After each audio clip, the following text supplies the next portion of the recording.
How's it going, everybody? Wildman Wes here, and welcome to day 20 of What's Your Poison's 24 Beers of Christmas. Time to pop it open.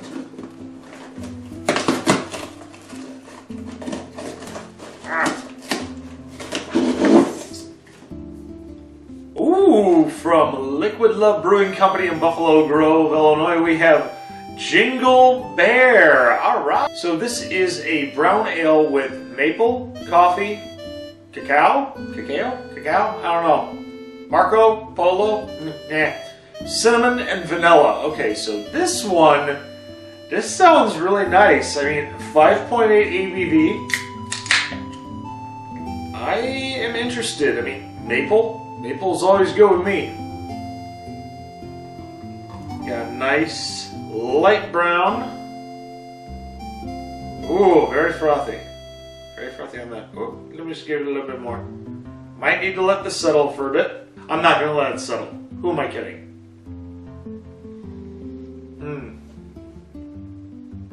Getting vanilla. A little bit. Oh, very nice on that coffee. I have a feeling. Oh, a little spice on that cinnamon. Maple might be on the mouthfeel, but here's to it.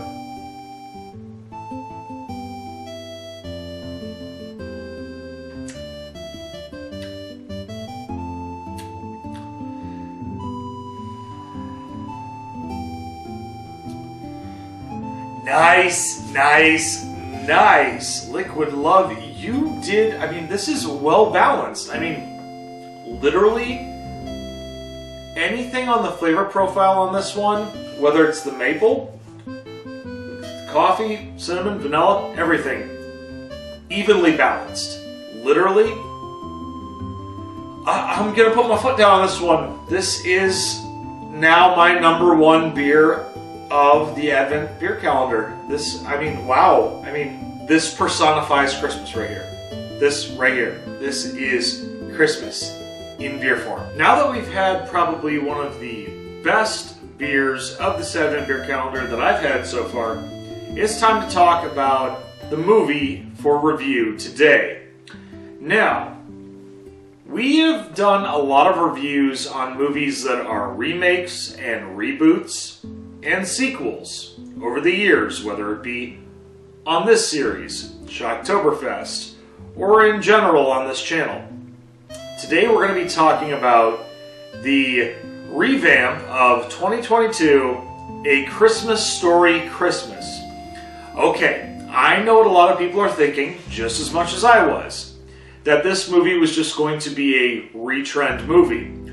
Boy, was I wrong on this one. I had my reservations, and I'm glad I was wrong. So this movie takes place 33 years after the original film. This is taking place in the early 1970s, where Ralphie Parker is now a father, husband, and a writer. Not really getting a lot of success in it. So in the midst of his failures of being a writer, he and his family go to see his mother from Chicago to back on Cleveland Street in Indiana. And he, his wife, and his children know about the old man with his Christmas splendor of making every holiday season perfect. However, there is a downside, because unfortunately they get a phone call where the old man passes away. And so now Ralphie has to take the helm of being the man to make Christmas amazing. And in the midst of the story, while trying to make everything perfect, things don't necessarily go according to plan. From seeing some of his childhood friends, to going to Higbee's store to let his kids see Santa, to shopping and a car breaking down. Yes, there are moments where there is a retrend, but there's a twist.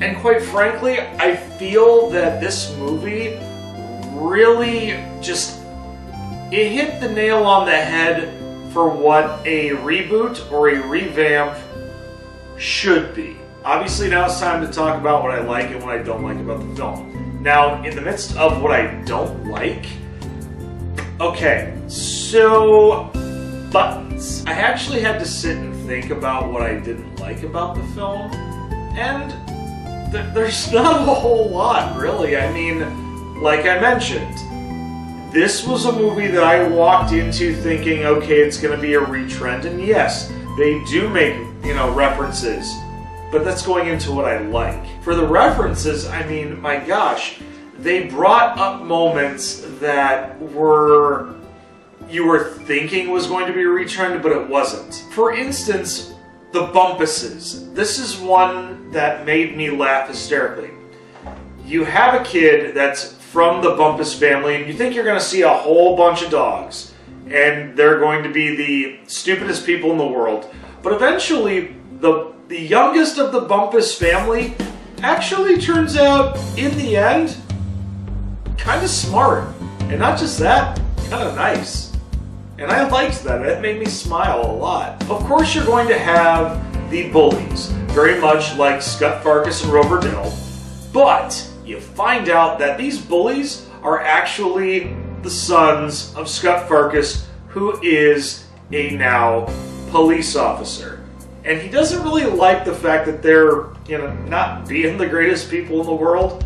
And yeah, I'm giving a spoiler alert. Screw it. You know what? Scut Farkus actually turns out to be a really nice guy in the end. There you go. The only thing I can say about what I don't like about the film, but this is not about the film, it's just the situation. Now, obviously, in time after, we're talking almost 40 years since the original movie came out, Darren McGavin playing the old man and Melinda Dillon, who played Mrs. Parker, are no longer with us. Melinda Dillon recently passed away this year, and obviously, her being a part of this movie, depending upon her health issues, it happens. I mean, we want these people to be around. And unfortunately, Darren McGavin passed away quite a few years ago. And if Melinda Dillon wasn't feeling up to the part, it's understandable. I can't say that in this situation that, I don't like it about this film, it can't be the same without them. No, in this situation, this happens. And they did have Julie Haggerty playing the role of Mrs. Parker. And you know what? She has done a lot of great things, whether it be Airplane, Just Friends, and a lot of other movies playing the mom, or kind of the kooky character that just kind of aloof, but still in the know of what's going on around them. And you know what? She did a great job. Amongst the other things that I like about this film, apart from Peter Billingsley, the original Ralphie Parker, you have literally all the original kids from this film. You have the original Randy, you have the original Schwartz, you have the original Flick, you have Scut Farkus, even Rover Dill, basically Yano Anaya, however you pronounce his name, has a cameo at one point in this film. And it's just great because you get to see a lot of the people that you knew and loved from the original come back, whether it's long-term or cameos, and it's a feel-good movie, it really is. I also love the fact that Peter Billingsley as Ralph, as an adult, is doing the background narrations, very much like Gene Shepard did in the original when Ralphie is a little kid. And it's very nostalgic of how Ralphie will do the, oh no, I got in trouble. What's gonna happen? Am I gonna get tortured this way? Am I gonna get tortured that way? What's gonna happen if they find out that I didn't do this, or I didn't do that, or maybe I did this? And they do the flashbacks, very much like the Black Bart situation when Ralphie was a kid having his Red Ryder BB gun. And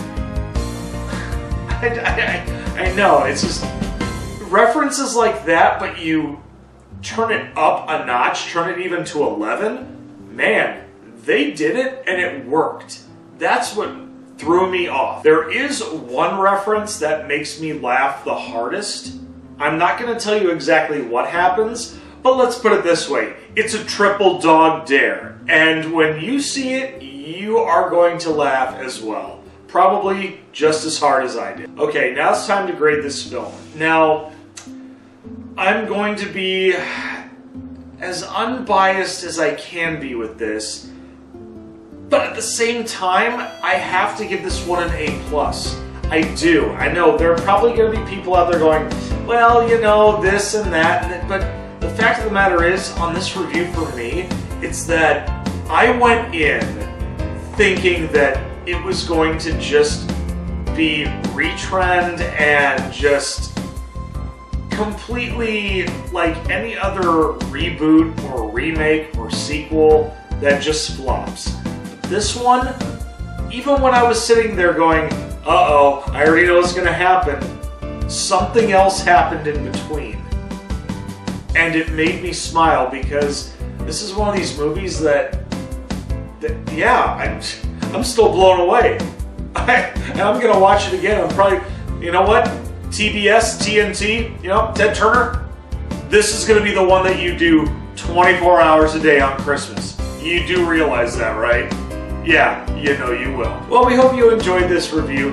Make sure you leave a thumbs up. If you didn't agree with everything, leave a thumbs down. I'll look the other way, but, you know, other than that, make sure you share on social media, and most importantly, let's keep this algorithm going. Push that little red button, ring that bell. Also, make sure you check out my boy Hefe's stuff on Beer You, Beer Me. And until then, I'm Wildman Wes, and we'll see you tomorrow for day 21 of What's Your Poisons, 24 Beers of Christmas. Take care, happy holidays, and be safe out there. Because if you're not, you know what's going to happen? You'll shoot your eye out, kid.